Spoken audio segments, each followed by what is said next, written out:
Hey guys, and it's Oz here. Welcome to something different. It's 10:03 in the morning. I haven't had a wink of sleep, and I'm gonna bring you something different. This is my Wii screen. I'm playing on a tiny little TV. The TV is hooked up to a DVD player, which is also hooked up to the Wii, which is then hooked up to the PC. It's a horrible mess. I seriously recommend, or I seriously do not recommend. I recommend not doing what I'm doing. I'm doing it in a really hacky way. I'm kind of just testing out my Dazzle. I dug it out from the storage. I dug out my Wii from storage. I dug out the tiniest TV you can imagine. This thing, I could shoplift this thing, and no one would notice that I was taking this TV. I could stuff it up my shirt, and no one would notice. It's that small. It doesn't even have a headphone jack, which is annoying. So there might be some bleed back on the sound. I've got it quite low on the TV, and hopefully you can hear it, like, here as well. If you can't, then obviously I'm going to have to try and fix this. This is kind of just a test because hopefully you guys know what's coming out pretty soon, I think at the end of the week. So I'm just testing to see if I can record from consoles. And I'm going to be playing a game that, to be perfectly honest, that is actually probably quite loud. So I'm going to have to turn that down a little bit on the TV. So this is... I think this is like this. I'd say the second game I truly fell in love with. I've fallen in love with a lot of games, but there's only a few games that I could say I've truly fallen in love with. And if you recognise this intro screen and this music, then kudos to you. You've either seen this game, you've played it yourself, whatever. Either way, I'm going to LP this because it means a lot to me, and I'm also going to honour the rest of the series. I'm going to LP the previous versions and the ones after this, the sequels and the prequels to this game. I've never played the SNES versions or the NES versions, so if I get round to playing those, then bear with me because those will be rubbish. But hopefully I'm going to be pretty good at this. It's been a while since I've picked up a GameCube controller. To be perfectly honest, this one's covered in dust and all kinds of grime that I can only imagine what that is. And I've just realised I haven't actually got a memory card, so you have to bear with me. I need to go find myself a memory card. So I'll be back momentarily. Okay, it's 25 minutes later right now, and I've got one question. Why did Nintendo have to make those memory cards so goddamn small? Anyway, I've just literally scoured the entire house looking for one of the damn things, and it was actually in the GameCube case, but not in the little memory card slot, like the thing that's actually provided, the little pocket that's actually provided to put the memory cards in. No. Why would I put it in there? It was hidden in one of the other flaps used for storing cables or something ridiculous. So, without further ado, let's get into the game. I forgot what I was talking about before I left, so I'm just going to be quiet. I'm going to catch my breath whilst we watch this beautiful intro sequence.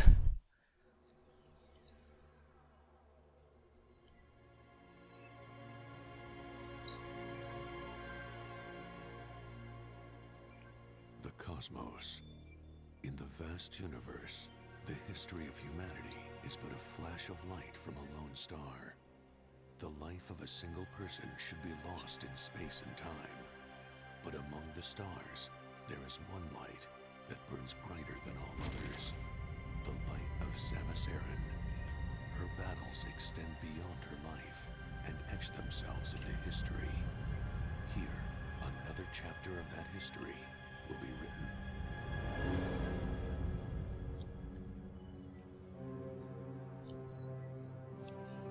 I remember first playing this.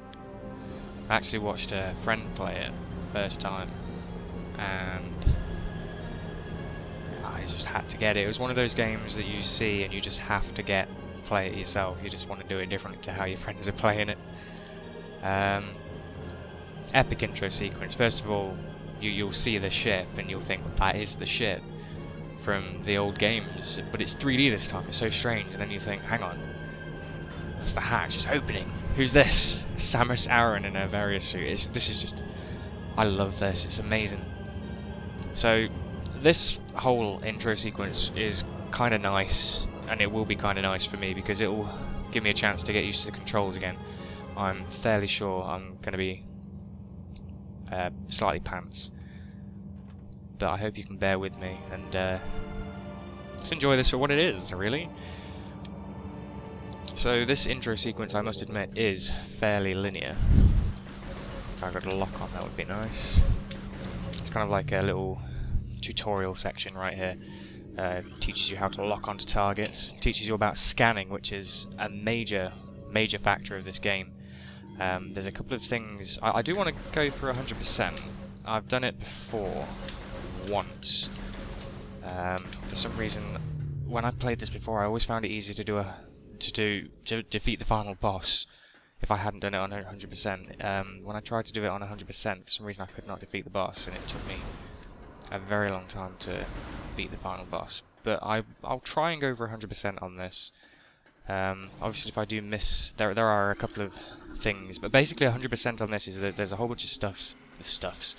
There's a whole bunch of things to scan, and you've got a log in here somewhere, if I can find it, logbook over there, and you've got all of these things to basically scan and whatnot. So basically, you have to scan these items, and if I miss one, there are some that you can only get once, and if I miss them, then that's my 100% gone. But I won't be too bothered, I don't think. So anyway, we've been attracted over here. I suppose I should like explain what the heck's going on. We've been attracted here by a distress beacon. Being a bounty hunter, we're obviously interested in distress beacons. You know, there might be someone there who's causing trouble that we can get some money off. So we've come to investigate. Obviously, we've got the morph ball. Oh, I suppose it's not obvious if you don't know. But yes, we have the morph ball, we've got the scan, we've got the charge beam, we've got the various suits. So that was one of the scans right there. This is a map station. One of the scans is at the map station, and the game mechanics are all stored in like the research area. So having this map on this doesn't really do much. Decide which way I'm going to turn around. I'll just show you the logbook now. We've got an actual research entry, and we can see on the right hand side. There we go. I should be able to go down to the map station. And there aren't many entries in the research section. So, and I think the research is fairly easy. I think there's only one thing you can miss as far as research station goes. And generally, if you see, I'll just when I get into the next room, I'll just show you a bit more of the scanning screen. But as you can see from here, like you've got orange markers and you've got red markers. I don't know if you saw it before. This is an orange marker. This will just tell us basically what the room is. But you could go through the entire game and like make it last about 3 times as long as it normally would, just by scanning everything. That's one way to do it. I won't be doing that. I'll be not scanning everything.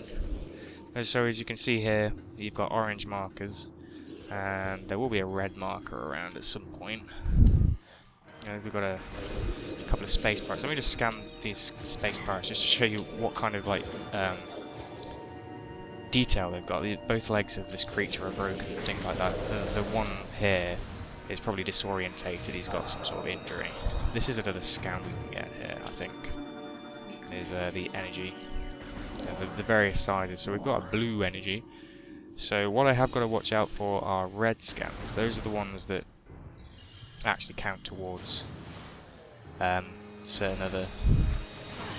Good grief, come on, controls.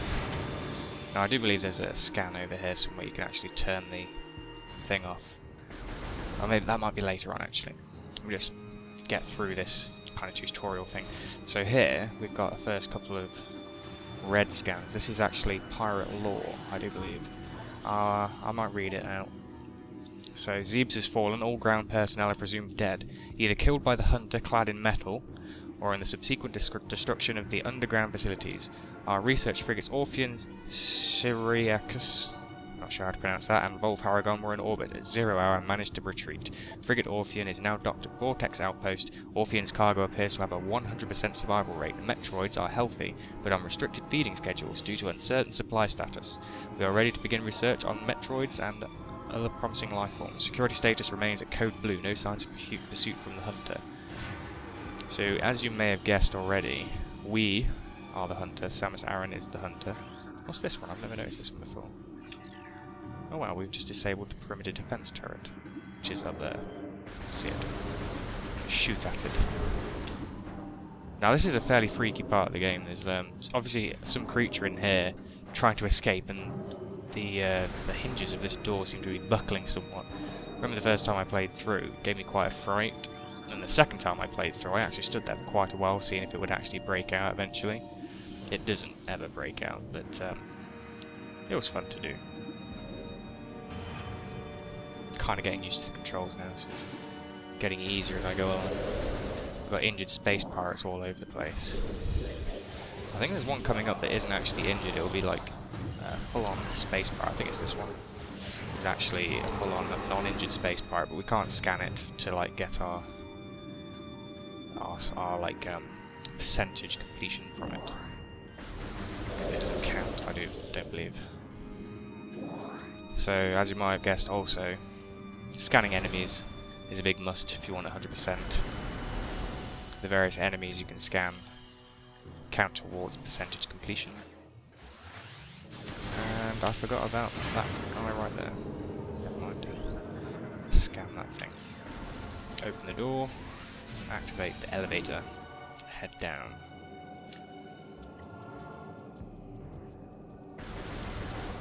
Kind of going a bit quiet. I'm really getting immersed right now. So we can see, I don't know if you saw that, but there's a space pirate up there, so if we like get a charge beam going, we can just blast him as soon as he hits the floor. Kind of a fun thing to do. So what have we got here? Another red one. Door locked. Please insert metallic sphere. Wonder what kind of object we could put in there. Like most of the old Metroid games, or I suppose unlike, actually, this game kind of has a lot more puzzles, I suppose you could say, which is quite nice, because you couldn't really put puzzles in the old games. The puzzles kind of would have just consisted of figuring out how to defeat the next enemy or how to get to the next area. This is a save station which can restore our energy, and we can save our progress in them. I scanned it just to get the research entering. And in just a moment we'll be fighting the first boss of the game. Spoiler alert, by the way. Just wait for this door to slowly open. I like how the loading screens are kind of hidden behind these kind of like interactions with the doors. You've got it, like, it breaks it up a little bit. There's no loading screens where it says loading on the screen. Actually, I think no, there aren't. I don't think there are. I might be mistaken, but I'm pretty sure there are no loading screens per se. But there are moments when the game pauses and you have to wait for a door to open or an elevator or something, which is, I think that's fair enough. So here we have the Parasite Queen. We are immediately going to scan her.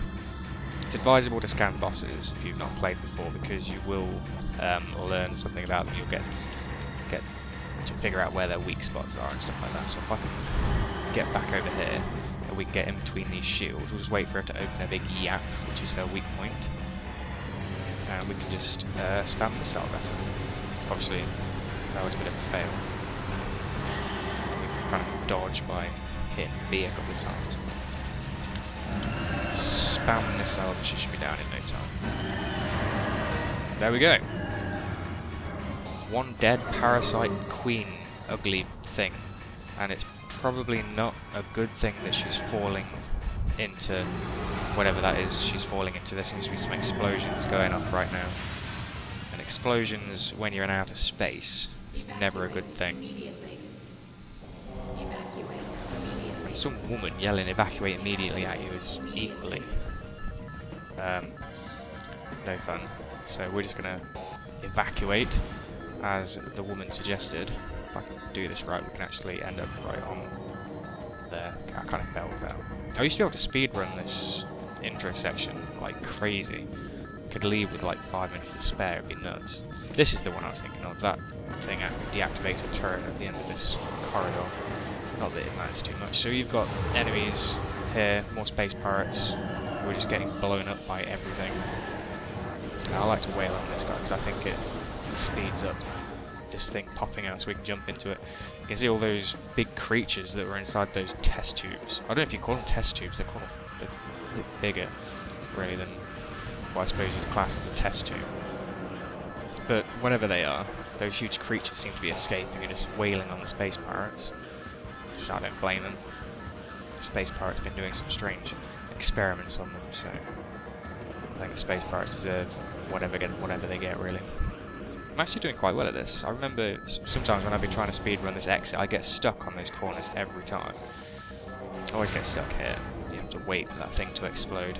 I don't know if there's any scenery, nice scenery around there that you can actually look at whilst you're waiting for that thing to open, but I don't think I ever really stopped to look. I think the first time I played through I was just so panicky about actually getting out of here in time.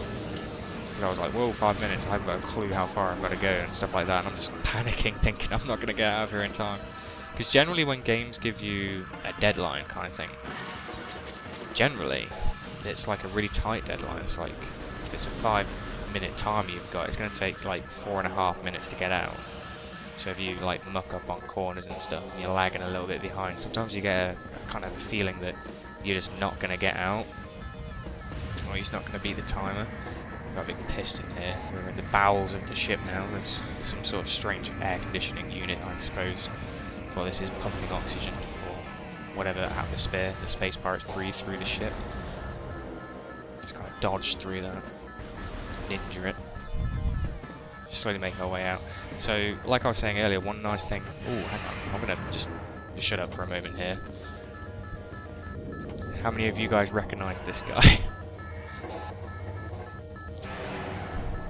Now, having said that I never actually played the SNES or NES versions of the Metroid games, obviously seeing this guy didn't mean anything to me.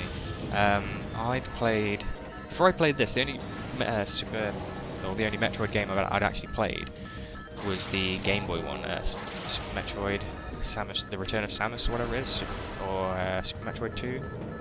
Metroid 2? I can't remember what it was called actually. But that was the only one I'd actually played, so when when Ridley popped up there, I just didn't have a clue who that was or anything like that, so... But once I found out who that was, I was like, wow, he actually made an appearance there, and I realised who I was fighting, and it made sense and things.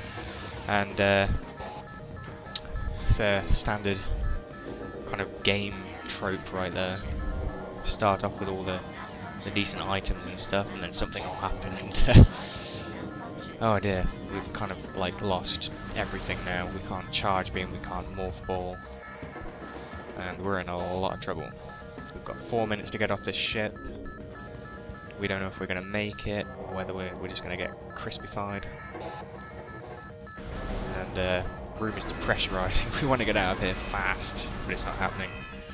Anyway, like I was saying before Ridley showed up, the one nice thing about getting the map at the beginning is it kind of makes this escape easier, because you know which way to go, and like, because the map's there, you've got some sort of direction to follow on your way out. So anyway, I think that was pretty successful. I didn't actually see the time I got. It's probably like around 4 minutes or something. But I think that's a pretty good time to get out. As I said, I used to be able to speedrun that like crazy. I used to like do the whole strafing thing and go up and down that last little corridor sideways and stuff. Just like getting that last scan from the end of the corridor so it like teleports you to the end of the stuff. So with that space station blowing up, we're going to follow our only lead. Head down to the planet with Ridley, and hopefully we can find a nice little place to land our ship, since we lost the tracking on our enemy target. So we're going to find a nice little valley to land in. The weather looks pretty nasty down here. And here's Samus coming in with a crash landing. Hopefully she's got some good reverse thrusters on that thing so we don't make a huge crater. That would be unfortunate. Pretty poor leaf graphics right there, I just spotted. I suppose when I first played this I didn't really notice. I was just in awe at the cutscenes and what I'd just been through. Anyway, I think we're probably coming up on time. Hopefully this test works out fine. I'm also trying out like a new setup with my mic. I'm going to be doing post noise removal as opposed to noise removal whilst I'm actually recording. Hopefully my voice doesn't like filter itself out all the time. Like it sometimes does, like I've noticed when I'm playing Skyrim it does that an awful lot. Anyway, so as you can see we've landed in a valley. There's 1, 2, 3, 4. I think there's another door behind there somewhere, so there's like 5 ways out of here. And we're more than likely going this way. So I don't know why I'm going anywhere. When we start up the next one, I'll be starting from the save point, and I'll be at the ship. So until next time, thanks for watching. I hope this video turns out well. I hope you enjoy the series whilst I'm recording. And obviously if the recording does turn out well, then hopefully in a couple of days I'll have something else console-ish to actually throw out there. So once again, thanks for watching, and I'll see you soon. Take care, and goodbye, guys.